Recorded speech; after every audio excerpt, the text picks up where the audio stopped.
Salut à toi, j'espère que tu vas bien. Aujourd'hui, on va parler du calendrier économique. J'ai reçu dernièrement un message d'un abonné qui me demandait comment faire la distinction entre les annonces économiques importantes et celles qui ne sont pas importantes. Et je pense que c'est important dans cette vidéo de faire un point qui est vraiment très simple. C'est dans quel ordre est-ce que les annonces économiques sont publiées, qu'est-ce qui est assez cyclique, et vous allez voir que chaque mois, en fait, on a vraiment le même déroulement d'annonces. Donc c'est la première semaine, il y a ça, la deuxième, il y a ça, la troisième, il y a ça, etc. Et vous allez voir en fait que quand on comprend ça, entre guillemets la périodicité des annonces, bah, c'est beaucoup plus simple de trader. Parce qu'alors on va avoir une semaine sur l'emploi, on va avoir une semaine sur l'inflation, on va avoir une semaine sur l'activité. Et alors il y a quelques datas qui sortent pas chaque mois, c'est plutôt sur des trimestres ou quoi. Mais vous allez voir que quand vous comprenez comme je l'ai dit, la périodicité à laquelle les annonces économiques sont publiées, donc qu'est-ce qui va sortir chaque mois et à quel moment dans le mois, ça va vous permettre d'avoir une bien meilleure vision globale des marchés et d'aborder votre trading de façon plus, on va dire, consciente. Parce que si maintenant tu prends une certaine position, mais que du coup tu ne sais pas que, ah mais attends, la semaine prochaine c'est la semaine sur tel thème économique, et alors du coup ça contredit peut-être ce que tu as fait comme trade, etc. C'est important de garder toujours une vision globale, même si on trade sur des petites plages de temps. Et puis alors on va aussi voir, donc dans une deuxième partie de vidéo, on va aussi voir du coup quelles annonces sont à mettre en avant et quelles annonces ne sont pas à mettre en avant. Du coup, sans plus tarder, on va direct aller sur les graphes, enfin pas les graphes du coup. Je vais vous demander d'aller sur Forex Factory. Alors normalement, quand vous allez sur Forex Factory, vous allez tomber là-dessus. Ça veut dire que vous allez avoir par défaut, je veux dire, vous allez avoir toutes les annonces, les jaunes, les grises, les rouges et les oranges, et pour tous les pays, enfin toutes les devises. Donc je vais vous demander d'aller dans Filtre. Et c'est important que vous le fassiez avec moi, comme ça vous apprenez pour ceux qui sont vraiment débutants, vous apprenez à utiliser le site. Et dans Currencies, vous allez cliquer sur None. Comme ça, vous n'en avez aucune. Et on va juste analyser les annonces économiques du dollar, donc de l'USD. Je ne vais pas rentrer dans le détail des autres annonces économiques, parce que je pense que le dollar, c'est ce qui concerne le plus de personnes. La plupart des gens traitent une paire qui est liblée en dollars. Donc on va regarder le dollar. Ici, les Event Types, vous laissez tout. Et ici, vous allez décocher le gris et le jaune. On va vraiment se concentrer sur les annonces principales. Alors pour ceux qui ne connaissent vraiment pas du tout ce genre de site, les couleurs en fait vont être liées à l'importance de l'annonce économique. En rouge, c'est les plus importantes. C'est celles qui vont quasi d'office, à 90% de chance, faire bouger les marchés. En orange, c'est celles qui vont parfois faire bouger les marchés, parfois pas. En jaune, généralement, elles n'ont pas d'impact direct sur les marchés, mais c'est quand même des annonces économiques qui peuvent être intéressantes à regarder. Et en gris, c'est ce qu'on appelle les non-events. C'est ce qui n'a aucun impact sur les marchés. Quoique, par exemple, ici, vous voyez que pour le CNI, donc c'est le yen chinois, vous voyez qu'il y avait les congés, enfin il y avait un jour de congé, les banques étaient fermées, donc c'était, ah ben c'est aujourd'hui, le vendredi 16. Ça peut avoir un impact si vous tradez cette devise-là, puisque la volatilité sur les marchés peut être plus faible. Donc quand je dis que c'est un non-event, c'est dans le sens où c'est pas une annonce économique, mais c'est quand même quelque chose qui est bon à savoir, et c'est en gris. Pour ma part, généralement, je laisse afficher les trois ici, donc rouge, orange, jaune, mais pour la simplicité de la vidéo, on va seulement regarder les annonces rouge et orange. Donc une fois que vous avez coché ça, et une fois que vous avez coché le dollar, vous faites Apply Filter, et alors ici, comme on va regarder, comme je l'ai dit, les annonces, disons la fréquence à laquelle les annonces sont publiées d'un mois sur l'autre, je vais vous demander donc de cliquer, donc j'ai cliqué ici sur la date, et de sélectionner This Month. Comme ça, vous avez tout le mois de février, et vous faites Apply. Donc une fois que vous avez ça, donc vous avez les annonces économiques entre le 1er février jusqu'au 29 février ici, donc pour tout le mois. Si vous cliquez sur la flèche, vous aurez les annonces de mars, et inversement, si vous cliquez à gauche, vous aurez les annonces de janvier. Mais donc on va d'abord regarder le mois de février, et ensuite vous allez voir que c'est très répétitif et que c'est assez simple à comprendre. Donc le mois a commencé avec des annonces sur l'emploi. Donc je vais d'abord les passer vite en revue, je ne vais pas rentrer dans chaque détail, mais donc on a eu les annonces sur l'emploi. Ça veut dire que chaque mois, vous allez voir que le mois commence toujours avec la semaine sur l'emploi. Donc ici, on a ce rapport officiel. Il y a d'autres données sur l'emploi qui sont publiées dans la semaine, mais essentiellement, à chaque fois, le premier vendredi du mois, c'est le rapport officiel sur l'emploi. Donc où on a ce qu'on appelle le NFP, on a aussi le salaire horaire moyen et on a le taux de chômage. Et si je regarde par exemple pour mars, donc là on est au mois de mars, on prend le premier vendredi du mois. Alors ici, du coup, comme c'est le premier tout pile, ils ne l'ont pas publié ce moment-là, mais on voit quand même du coup que l'idée c'est que ce soit plus ou moins le premier vendredi du mois. Donc ici, ils n'ont pas pris le 1er mars, mais ils ont pris du coup le 8 mars, et on voit du coup même chose, premier vendredi du mois, NFP. Si je remonte au mois d'avant, donc en janvier, même chose, ici on voit quoi? Friday, January 5, même chose, rapport sur l'emploi. Donc retenez ça, quand vous abordez votre mois de trading, ok, c'est plus facile d'aborder les choses de manière hebdomadaire et mensuelle, de se dire, ok, cette semaine-ci, ben, il y a telle chose lundi, mardi, mercredi, on fonctionne en jour, on est des êtres humains, et c'est la même chose pour les mois. Quand vous abordez votre mois de trading, donc là on est au milieu du mois de février, quand vous abordez votre mois de trading, ça peut être bien de se dire, ah, telle semaine-ci, c'est la semaine sur l'emploi, telle semaine-ci, c'est la semaine sur l'inflation, etc. Par exemple, cette semaine-ci, on avait la semaine sur l'inflation. Et du coup, je peux directement passer à ce point, je reviendrai en arrière après, mais vous voyez qu'aux alentours du milieu du mois, généralement c'est la deuxième ou la troisième semaine, mais pour le dire plus simplement, c'est le deuxième mardi du mois. Donc vous voyez ici qu'on avait le premier mardi du mois, ici, Tuesday, et donc le deuxième mardi du mois, on a la publication du rapport sur l'inflation aux États-Unis. Et c'est comme ça chaque mois, à chaque fois, encore une fois, c'est cyclique. Si je regarde par exemple pour le mois de mars, même chose ici, on a le premier Tuesday, c'est pas là, le deuxième ici, CPI, même chose, qui est publié. Si je regarde pour le mois de janvier, hop, même chose. Premier, donc Monday, Tuesday, ici, il n'y avait rien. Voilà, ici, Monday, Tuesday. Alors là, ils l'ont publié le jeudi et non pas le mardi. Donc vous voyez que ça varie un petit peu. Mais l'idée, c'est de se dire que, ok, première semaine, semaine sur l'emploi. Deuxième semaine, semaine sur l'inflation. Parfois, il y aura une semaine qui va être sautée. Comme ici, par exemple, vous voyez qu'on a eu la semaine sur l'emploi. Et puis là, ben, comme c'était pas encore le deuxième mardi du mois, ben, on a dû attendre la semaine suivante. Mais c'est toujours aux alentours. En plus, vous pouvez le voir ici quand vous cliquez sur le détail de l'annonce. C'est toujours... Ici, Frequency, vous pouvez voir. Donc la publication est publiée mensuellement aux alentours du 16e jour du mois. Donc c'est plus ou moins au milieu, enfin à peu près 16 jours après que le précédent mois est fini. Donc voilà. Et donc emploi, ensuite inflation. Ensuite, on a... Oui, pardon. La semaine après, donc on a les données PMI Flash. Donc les PMI Flash, c'est le Producer Manager Index. C'est une donnée sur l'activité dans le secteur des services et le secteur manufacturier.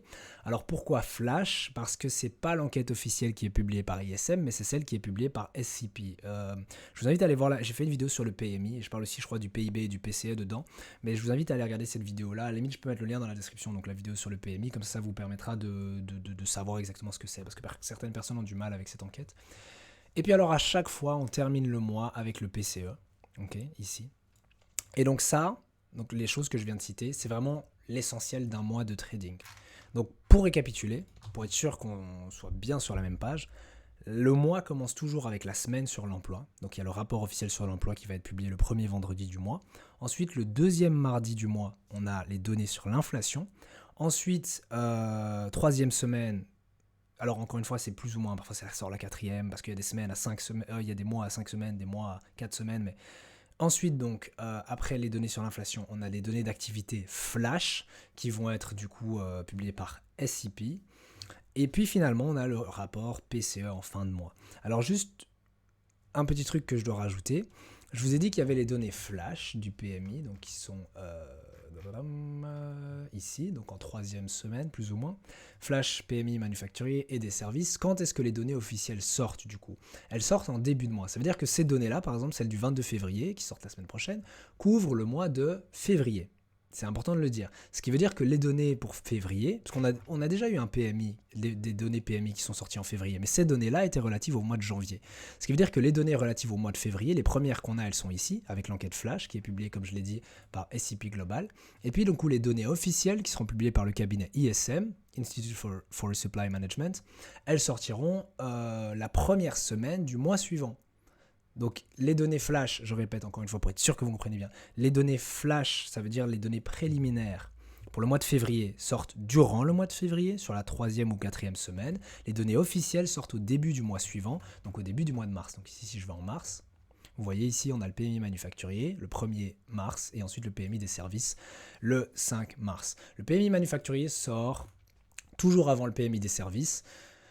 J'ai plus les dates exactes, mais dites-vous simplement que vraiment, la première data qu'on a sur le mois, donc pour le mois précédent, ça va être PMI manufacturier, ensuite rapport sur l'emploi, ensuite PMI des services. Et c'est toujours comme ça, toujours comme ça, toujours comme ça. Donc quand le mois démarre, ne soyez pas là en mode oh, je ne sais pas ce qui va se passer ce mois-ci, comment préparer mon trading, etc. Non, vous savez que dans l'ordre, vous allez avoir les données d'activité manufacturière, ensuite le rapport sur l'emploi, ensuite les données d'activité des services, et puis ça continue comme ça. Vous allez avoir, je n'ai pas parlé des données secondaires, mais vous allez avoir notamment les retail sales qu'on a eu récemment. Vous allez avoir certains indices manufacturiers, notamment celui d'Empire State, celui de Philly Fed, après il y en a d'autres. Vous allez aussi avoir les inscriptions hebdomadaires au chômage qui sortent chaque semaine. Donc ça aussi, j'en ai pas parlé, mais les inscriptions hebdomadaires au chômage, donc ce qu'on appelle les Unemployment Claims ici, sortent chaque semaine. Donc c'est un rapport hebdomadaire sur le nombre de personnes au chômage aux États-Unis qui se sont inscrites au chômage durant la dernière semaine. Donc par exemple ici, pour le lire rapidement, vous voyez qu'il y a 212 000 personnes qui se sont inscrites au chômage durant la semaine précédente ici aux États-Unis. Et ces données-là, même chose, 218 000, c'est pour cette semaine-là, etc. Qu'est-ce que je peux regarder encore? Il y a aussi, du coup, quand j'ai dit que c'était la semaine sur l'inflation, donc j'ai dit que le deuxième mardi du mois, il y a le CPI qui sort. Mais le CPI est toujours accompagné du PPI. J'ai encore dans le Discord une personne qui m'a demandé pourquoi le PPI avait fait chuter l'euro. Alors, pour faire une mini parenthèse de fondamentale, le CPI, donc l'inflation aux États-Unis, était sortie plus élevée que prévu. Elle ralentit toujours. Si on regarde en rythme annuel, on est passé de 3,4% en décembre à 3,1% en janvier. Mais elle a ralenti moins que ce qui était prévu. Et en rythme mensuel, elle a augmenté de 0,3%, ce qui est un peu trop, parce que la Fed aimerait voir une inflation d'un mois sur l'autre d'environ 0,2% pour atteindre sa cible d'inflation. Avec des données d'inflation fortes, c'est bon pour les rendements, c'est bon pour le dollar. Je ne vais pas détailler dans cette vidéo pourquoi. Je crois que j'ai déjà fait une vidéo d'ailleurs sur comment lire le rapport CPI et l'interpréter. Mais il faut savoir que plus tard dans la semaine, à chaque fois, vendredi, on a le PPI. Donc CPI, c'est Consumer Price Index, donc indice des prix à la consommation. PPI, c'est le Producer Price Index, donc l'indice des prix à la production. C'est pas exactement la même chose. Je ne vais pas rentrer dans les détails de chaque rapport, mais dites-vous simplement que cette donnée-là permet de confirmer ou infirmer la première donnée qu'on a eue sur l'inflation. Donc ici, qu'est-ce qu'on a vu en début de semaine, donc, puisque du coup c'était cette semaine-ci, donc qu'est-ce qu'on a vu mardi? On a vu l'inflation plus élevée que prévu. Et aujourd'hui, donc vendredi, on a vu quoi? Avec le PPI, donc l'indice des prix à la production, était lui aussi plus élevé que prévu. Donc ça confirme en fait les pressions inflationnistes qu'on a vu ressurgir dans l'économie américaine en janvier. Et donc c'est pour ça que dans la continuité du mouvement qui avait été initié mardi, du coup il faut savoir que l'euro a chuté mardi, puisque le dollar s'est apprécié après la publication de l'IPC, donc le CPI. Et bien dans la continuité de ce mouvement, l'euro a encore continué à baisser avec le PPI. Voilà, c'est aussi entre guillemets simple que ça.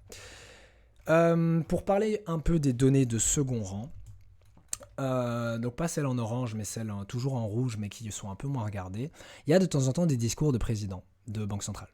Donc ça veut dire que le président de la banque centrale américaine, vous n'êtes sûrement pas sans savoir que c'est Powell, Jérôme Powell, et que de temps en temps, il tient des discours sur tout un tas de choses. Par exemple, ici, il a tenu un discours, donc il a discuté de l'économie et des risques inflationnistes dans une interview qui a été conduite par 60 minutes, qui est un média. Je suis désolé pour ce bruit-là. J'oublie à chaque fois en plus de couper mon son. C'est parce que la session de New York vient d'ouvrir. Bref, voilà. Alors, vous avez aussi, je regarde, qu'est-ce qui peut être intéressant? Donc ça, je l'ai dit tantôt, l'indice manufacturier Empire State, c'est un indice qui mesure du coup la situation de l'activité manufacturière dans la région de New York. Et puis alors, vous avez le Philly Fed Manufacturing Index qui mesure la santé du secteur manufacturier au sein de la région de Philadelphie. Donc c'est des pré-indicateurs en fait qui vous donnent déjà, sachant que c'est des indicateurs non pas rétrospectifs mais prospectifs, ce qui veut dire que ici, vous le voyez, released monthly around the middle of the current month, ce qui veut dire que les données que vous voyez là, c'est pas les données par rapport au mois de janvier, c'est celles qui anticipent déjà la situation du secteur manufacturier au mois de février. Et donc c'est intéressant parce que ces données-là, ces deux ici, nous donnent un indice sur ce que sera l'indice PMI manufacturier flash, qui lui-même nous donne un indice sur ce que sera l'indice manufacturier DSM. Je m'explique. Ici, vous voyez qu'on a eu un redressement plus important que prévu du secteur manufacturier. Alors, il est toujours en contraction, bien évidemment, mais il devait remonter à moins 13,7, il est monté à moins 2,4. Et ici, Philly Fed, même chose. On s'attendait à un redressement à moins 8, mais en fait, il est repassé en territoire d'expansion à 5,2. Ok ? Ça, encore une fois, c'est pour le mois de février. Donc, c'est des données relatives au mois de février. Et si on descend, plus tard, du coup, dans le mois, la semaine prochaine, on aura quoi? On aura le Flash Manufacturing PMI publié par S&P Global. On avait déjà eu un redressement. Donc, ici, le PMI de S&P est est repassé en territoire d'expansion. Donc, grosse surprise. Ça nous donne un indice. Donc, ces choses-là, ici, Empire State et Philly Fed, nous donnent un indice sur, peut-être qu'on va observer un résultat supérieur à 50,7 au mois de la semaine prochaine, relatif au mois de février. Et puis alors on aura la confirmation officielle en début de mois de mars, comme je l'ai dit, c'est cyclique, avec la publication officielle du PMI manufacturier. Bref, j'espère que vous avez compris. Je vais peut-être juste décortiquer un tout petit peu les données en vous expliquant... Bon, je peux pas expliquer. En fait, le problème, c'est que voilà, chaque mois, chaque trimestre, chaque année, l'impact d'une donnée économique sur les marchés change. Ça dépend de la conjoncture économique, dites-vous simplement pour le dire, je vais essayer de le dire de la façon la plus simple possible. Actuellement, la conjoncture économique, c'est quoi ? On est dans un environnement de taux d'intérêt très élevé. Pourquoi ? Parce que la Fed a dû augmenter ses taux pour lutter contre l'inflation élevée qu'on a eue à la suite de la pandémie de Covid, puisque du coup, les banques centrales ont injecté plein d'argent dans l'économie. Donc on est dans cet environnement de taux d'intérêt élevé, et la Fed, donc la Banque centrale américaine, va les maintenir aussi longtemps que nécessaire pour ramener l'inflation à sa cible de 2%. L'inflation, quand on parle de l'inflation, c'est un mot vague. Ce que la Fed appelle inflation, ou sa cible d'inflation de 2%, c'est l'indice des prix PCE, donc j'insiste, c'est celui qui est mesuré par les dépenses personnelles de consommation, Personal Consumption Expenditure, et c'est l'indice sous-jacent, donc ce qu'on appelle le Core PCE. Bon bref, c'est cet indicateur-là, mieux vaut montrer que parler. Donc le Core PCE Price Index, si cet indicateur-là, non pas en rythme mensuel, mais en rythme annuel, sort aux alentours de 2%, c'est bon pour la Fed. Donc on ne parle pas du CPI, parce que c'est important aussi de le dire, c'est que souvent des gens se disent « Oh, l'inflation est toujours aux alentours de 3%. » Alors oui, c'est élevé, mais il faut savoir qu'il y a tout un tas de facteurs statistiques donc, qui rentrent dans le calcul du CPI qui font que les données CPI sont plus élevées que les données PCE. C'est deux mesures de l'inflation différentes, mais la Fed préfère regarder le PCE plutôt que le CPI pour mesurer l'inflation. Et il faut savoir aussi que le PCE, du coup, pour l'instant, ça fait 2 trimestres consécutifs qui sort en dessous de 2%. Il est sorti à 1,7% au T3 et à 1,7% aussi au T4. Donc c'est un bon signe pour l'inflation. Mais bon, on a toujours cet indice CPI qui ne peut pas non plus être complètement négligé, même si la Fed favorise le PCE, elle doit quand même regarder le CPI pour mesurer l'inflation et elle se rend compte que les pressions inflationnistes dans l'économie en janvier sont bel et bien présentes.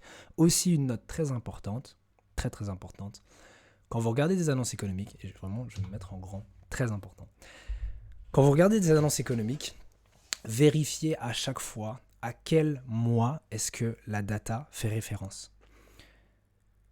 Le CPI qui vient d'être sorti, qui vient d'être publié mardi, fait référence au mois de janvier. On est au milieu du mois de février, ok, donc il fait référence au mois de janvier, ça c'est facile. Par contre, le PCE, qui va sortir donc le dernier vendredi du mois, donc il sort jeudi, pardon. Donc il sort le jeudi 29 février, fait référence au mois de décembre. Faites super attention à ça, parce que quand vous voulez comparer des données, pour savoir par exemple quelle est la situation de l'inflation aux États-Unis en janvier, si vous comparez le PCE et le CPI, donc les dernières données qui sont sorties, vous allez en fait comparer les données de janvier aux données de décembre. Et c'est normal que ce ne soit pas la même chose. Donc faites attention à ça. C'est la même chose avec les JOLTS. Donc je vais revenir là. Les JOLTS, elles ne sont pas affichées ici. Ah si, en fait elles sont à la fin du mois de mars. Mais donc vous voyez cette enquête-ci, ce qu'on appelle les JOLTS Job Openings, donc c'est le nombre d'ouvertures d'emploi, de nombre de postes ouverts aux États-Unis, qui a augmenté plus que prévu. Cette enquête-ci est aussi retardée d'un mois. Donc les JOLTS qu'on a vus là ne font pas référence au mois de décembre, mais font référence au mois de novembre. Okay, donc par exemple si je clique ici, on le voit bien. Non, pardon, je dis des bêtises. Cette enquête-là ne fait pas référence au mois de janvier, parce que du coup elle est publiée à la fin du mois de janvier, elle fait référence au mois de décembre. Donc vous voyez ici, c'est les données pour le mois de décembre. Par contre, si on regarde le rapport sur l'emploi, qui est sorti du coup juste après le 1, voilà, le 2 février, pardon. Si on regarde le rapport sur l'emploi, vous allez voir que c'est les données pour le mois de janvier. Donc faites vraiment attention à ça, parce que si vous voulez comparer des données entre elles, pour vous faire une idée par exemple de la situation de l'emploi aux États-Unis, la situation de l'activité, etc., vérifiez bien les dates. C'est comme ce que j'ai expliqué tantôt en fait avec les indices manufacturiers, que ce soit pour la région de New York ou pour la région de Philadelphie. Ces indicateurs-là, vous ne pouvez pas les comparer avec les indicateurs ici, parce que ce PMI manufacturier-là fait référence au mois de janvier, celui-ci, ici, et là, fait référence au mois de février. Donc faites bien attention à ça. Ça va vous éviter de la confusion, parce que je me souviens dans mes débuts, parfois je comparais des données, je me dis mais c'est pas logique, et en fait juste je comparais des données qui sont sur 2 mois différents. Donc faites attention à ça, et comment savoir ça, une petite technique pour n'importe quelle annonce, ça va vous aider. Mais quand vous cliquez sur le dossier ici pour ouvrir les détails, c'est écrit ici la fréquence en fait. Et quand il est mis par exemple que ça sort mensuellement, généralement par exemple le premier vendredi du mois, après la fin du mois, ça fait référence au mois précédent. Mais si maintenant il vous met, comme le PCE, quelque chose comme publié mensuellement environ 30 jours après que le mois se soit terminé, si on prend du coup l'exemple du mois de janvier, le mois de janvier se termine, donc on parle du mois de janvier, vous faites plus 30 jours, on arrive aux alentours du 30 février. Bon, le 30 février n'existe pas, mais donc le 29 février. Et ça vous donne du coup les données, mais pour le mois de janvier, parce qu'on parle du mois de janvier encore une fois. Donc c'est janvier plus 30 jours. Autre exemple, les données du PIB. Alors, ouais, je suis obligé d'en parler de toute façon, mais le PIB, à la différence de toutes les données que vous avez vues là, c'est une donnée qui est trimestrielle. Ok, donc il n'y a que 4 enfin, en réalité, il y a 12 publications par an, mais il n'y a que 4 mesures du PIB, parce que du coup, il y a 4 trimestres. Pour chaque publication ou non, je vais le formuler autrement. Donc la publication du PIB est trimestrielle, mais je crois que c'est le BLS qui sort ça. Non, le BEA, pardon, le Bureau of Economic Analysis. Le BEA publie 3 rapports consécutifs pour donner les chiffres du PIB. Un premier rapport qui s'appelle, j'espère que c'est noté parce que je ne connais pas par cœur. Voilà, un premier rapport qui s'appelle Advance, ok. Un deuxième rapport qui s'appelle préliminaire, et un troisième rapport qui s'appelle Final. Ok, donc c'est noté ici. Ça mesure la même chose. Ça veut dire que là, le rapport qui va sortir mesure le PIB du dernier trimestre de l'année 2023. Mais à chaque fois, il y a des révisions qui sont faites par rapport au rapport précédent. Et donc, les chiffres finaux du PIB, ce sera seulement la 3e publication. Mais vous avez déjà une idée de ce qu'était le PIB au dernier trimestre de l'année 2023 avec la publication avancée. Celle qu'on va avoir le 28 février sera la publication préliminaire, donc c'est la publication intermédiaire, après il y en aura encore une finale. Mais donc pour des données comme ça, c'est important à savoir aussi pourquoi, parce que vous vous en doutez, la publication Advance aura un plus grand impact que la publication Preliminary et plus grand impact que la publication finale. Pourquoi ? Parce que Advance, tout le monde attend cette donnée-là. On ne sait pas quelles étaient les données du PIB au dernier trimestre de l'année 2023, donc tout le monde attendait la data pour savoir comment se portait l'activité au dernier trimestre de l'année précédente. Puis la publication Preliminary, on va la regarder, mais on sait déjà que l'activité était bonne aux États-Unis au dernier trimestre. Ce qu'on va vouloir voir, c'est juste est-ce qu'il y a une grande déviation par rapport aux premiers chiffres qu'on a eus, donc est-ce qu'il y a des grandes révisions ou pas. Et c'est ça qui va déterminer l'impact sur les marchés, mais c'est pas le résultat en lui-même, c'est est-ce que du coup il y a eu une grosse révision ou pas. Et même chose avec la publication finale. Donc savoir ça vous permet du coup de comprendre l'impact sur les marchés. L'impact d'une annonce Advance n'est pas du tout la même chose que l'impact d'une annonce Preliminary. Okay. C'est la même chose, je pourrais aussi en parler, avec les... il faut que je les retrouve. Ici, le sentiment des consommateurs. Vous voyez ici qu'il est mis revised. Donc c'est le sentiment des consommateurs, donc le moral des ménages, mais qui a été révisé. Ça, c'est ce qu'on a eu au début du mois. Mais cet après-midi, qu'est-ce qu'on a ? On a le sentiment des consommateurs, mais préliminaire. Donc encore une fois, faites attention au mois auquel ça se réfère. Cette publication-là fait référence au mois de janvier, si je ne dis pas de bêtises. C'est ça. Cette publication-là nous donne les chiffres du mois de janvier. La publication qu'on a cette semaine, donc celle-ci, nous donne les chiffres pour le mois de février. Et on aura une révision à la fin du mois. Mais donc, ayez bien conscience de tout ça, parce que même chose, imaginons ici que vous vouliez comparer les attentes en matière d'inflation. Donc vous vouliez les comparer à, je sais pas moi, les données sur l'inflation ce mois-ci. Mais ce serait pas correct parce que ces données d'inflation-là font référence au mois de janvier, alors que les attentes ici des ménages par rapport à l'inflation, à court terme et à moyen terme, font référence au mois de février. Donc faites bien attention à ça. Je regarde rapidement si je peux encore détailler 2-3 autres trucs. Ah oui, quelque chose de très important aussi, très important, c'est les décisions de politique monétaire. Donc elles ne sont pas affichées ici parce qu'on n'en a pas ce mois-ci, mais les décisions de politique monétaire en fait sortent à peu près tous les 45 jours. Il y a 8 réunions de politique monétaire dans une année, ce qui fait à peu près une réunion tous les 1 mois et demi. La dernière réunion qu'on a eue, c'était du coup au mois de janvier, mais pour vous montrer celle du mois de mars, elle sera ici. Donc le 20 mars, on a la décision de politique monétaire de la Fed. Il faut aussi savoir que de temps en temps, c'est aussi quelque chose d'important, il y a les projections économiques. C'est un rapport que le FOMC, donc le comité de politique monétaire, publie, mais pas à chaque réunion, seulement sur 4 des 8 réunions. Donc c'est un rapport qui sort à peu près tous les 3 mois, c'est un rapport trimestriel entre guillemets. Et c'est un rapport dans lequel du coup les décideurs de politique monétaire donnent leurs projections économiques tout simplement sur l'année à venir et les années à venir par rapport à tout un tas de mesures comme l'activité, l'emploi, les taux d'intérêt, etc. Donc c'est très important parce que souvent quand on a du coup la décision de politique monétaire et les projections économiques qui sortent, les investisseurs se concentrent plus sur les projections économiques que sur le statement du FOMC. Après bien évidemment le plus important c'est toujours la conférence de presse, mais voilà c'est une parenthèse. Mais donc je pense qu'on a à peu près fait le tour. Je pourrais citer d'autres choses, hein, des annonces secondaires comme les commandes de biens durables ou des trucs comme ça, mais je pense que je vous ai donné l'essentiel. Donc là, je vais juste conclure avec un résumé.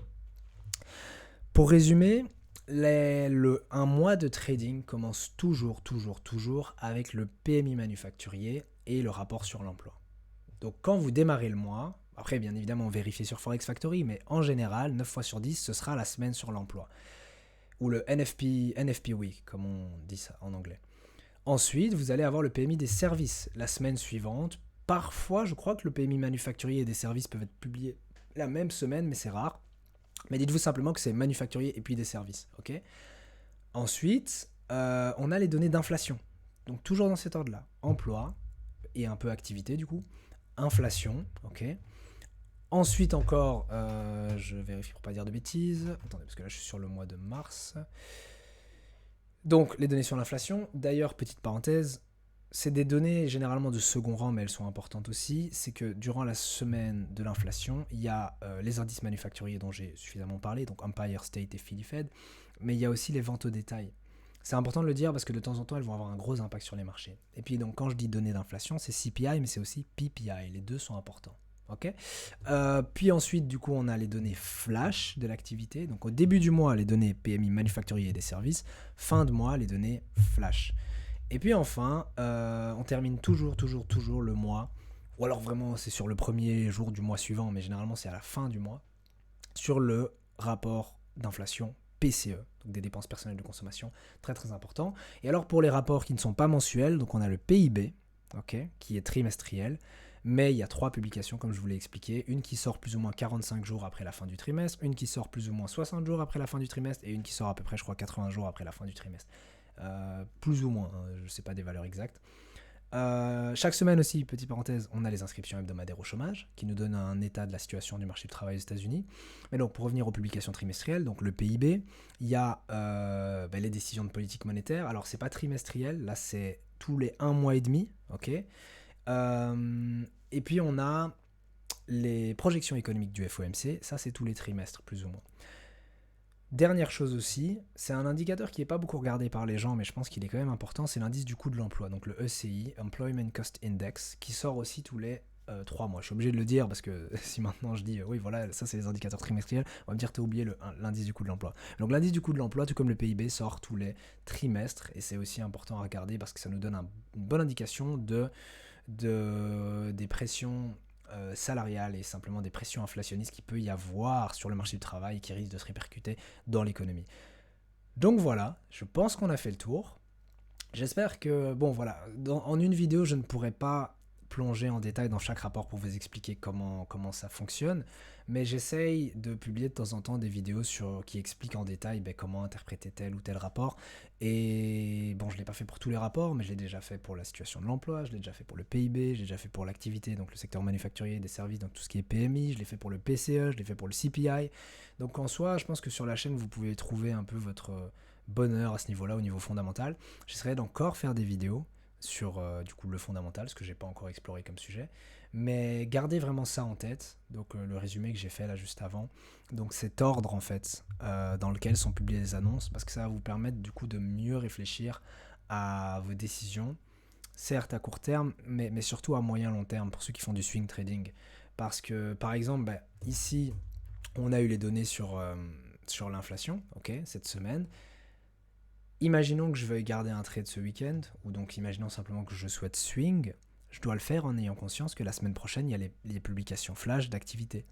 Et donc je peux me dire, tiens, peut-être que la semaine prochaine, on va observer une résurgence du secteur manufacturier aux États-Unis, peut-être que le secteur des services se maintiendra toujours en territoire d'expansion et que du coup, comparé à la zone euro qui a une croissance plutôt médiocre, presque une récession, ce sera bon pour le dollar. Et donc peut-être que le dollar pourrait rester offert encore un petit temps. Bon, c'est juste des réflexions comme ça. Ça ne veut pas dire que ce que je viens de dire est vrai. J'ai pas encore fait mes analyses fondamentales pour la semaine prochaine. Mais disons juste que c'est important de garder ça à l'esprit parce que parfois les personnes prennent des décisions trop à court terme sans tenir compte, certes, des annonces qu'il y a cette semaine, mais aussi des annonces qui vont venir la semaine prochaine. Bref, j'espère que cette vidéo vous aura plu. J'espère qu'elle vous aura été utile. Si maintenant vous voulez que je détaille une annonce économique en particulier, n'hésitez pas à me le dire dans les commentaires. Si j'ai déjà fait une vidéo dessus, je vous renverrai vers la vidéo. Si j'ai pas fait de vidéo dessus, je me ferai un plaisir d'en faire une, parce que du coup, je pense que j'ai pas mal de connaissances fondamentales que je me ferai un plaisir de partager avec vous. Et puis sur ce, j'espère que votre semaine de trading s'est bien passée. Pour ma part, c'est très bien passé, d'ailleurs, mini parenthèse, mais pour ma part, c'est très bien passé. Je suis enfin sorti de ma période de drawdown qui durait depuis un mois. C'est-à-dire que ça fait un mois que j'étais en drawdown, j'étais tombé à moins 2%, donc j'avais diminué mon risque par 4 et je risquais plus que 0,25% par trade. Et donc ça a été long, il m'a fallu du temps parce que vous vous en doutez, si tu risques 0,25% par trade, c'est beaucoup plus lent pour remonter. Mais j'ai fini par pouvoir remonter, du coup au total j'ai fait plus 8 R du coup parce que pour passer de moins 2 à 0 avec 0,25% par trade, tu dois faire 8 R. Mais donc je suis content, là j'ai encore une position qui tourne mais c'est un risk free, du coup c'est tranquille et j'ai verrouillé déjà une partie de mes profits. Donc ça fait du bien. Non, je suis vraiment content. Là, je le montre pas spécialement à la caméra, mais je suis vraiment content. Je crois que je vais fêter ça un peu. Et du coup, voilà, sur cette chouette nouvelle, j'espère que votre semaine à vous s'est bien passée. Et on se dit à demain, du coup, pour la prochaine vidéo.